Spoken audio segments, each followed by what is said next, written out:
Good morning to one and all present here. I am Dr. A. Ansari, Professor LNCT Bhopal. Today's topic for our study is controlled rectifier with the resistive load. This one is the circuit diagram consisting of a sinusoidal alternating voltage source. Its voltage is denoted by V maximum sin theta. This one is the thyristor and that is the resistive load. All three elements are connected in series here. This one is voltage waveform of source Vs and its equation is V maximum sin theta. Sinusoidal alternating voltage source starting at theta equal to 0.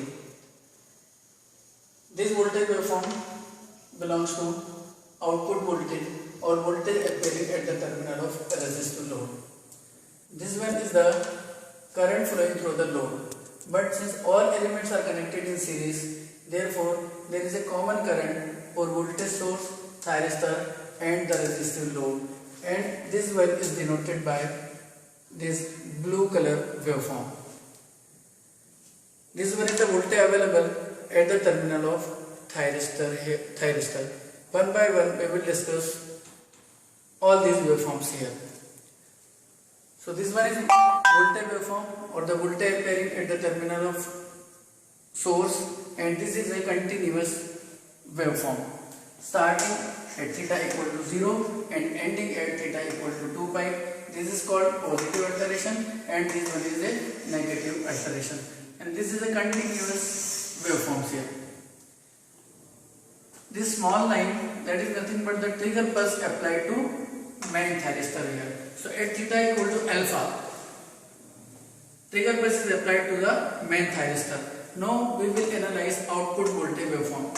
Since from 0 to alpha degree, no trigger pulse is applied to the thyristor, therefore thyristor will be in the off state. Can I remember, to turn on the thyristor, sufficient forward bias voltage along with trigger pulse of sufficient magnitude is required. From 0 to alpha, thyristor is in the forward bias condition but no trigger pulse is applied. Therefore, thyristor will maintain the off state. Thyristor is nothing but a switch here. Or when switch is in the off state, whatever be the voltage available at the terminal of source, this will appear at the terminal of non-conducting thyristor.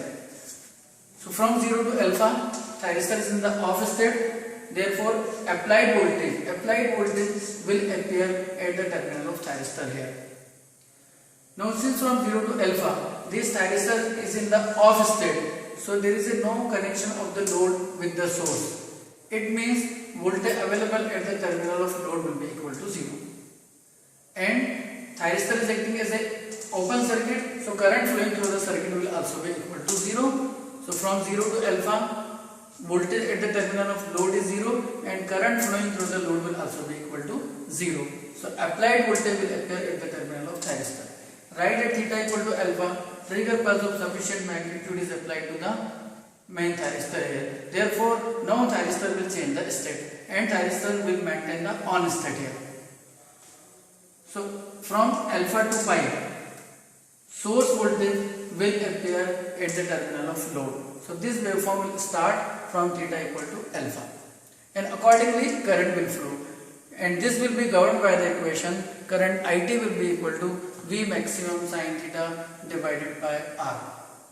This one is the peak value of the voltage denoted by Vm. This one is the peak value of the current Vm divided by R. At theta equal to pi, voltage, instantaneous value of the voltage will be equal to 0. Or if current flowing through the thyristor is equal to 0, this will automatically turn off, and this is called natural commutation. So at theta equal to pi, because of resistive load, and always remember with the resistive load, current is exactly in the same phase with the voltage. So theta equal to pi, voltage and current both will be equal to 0 here.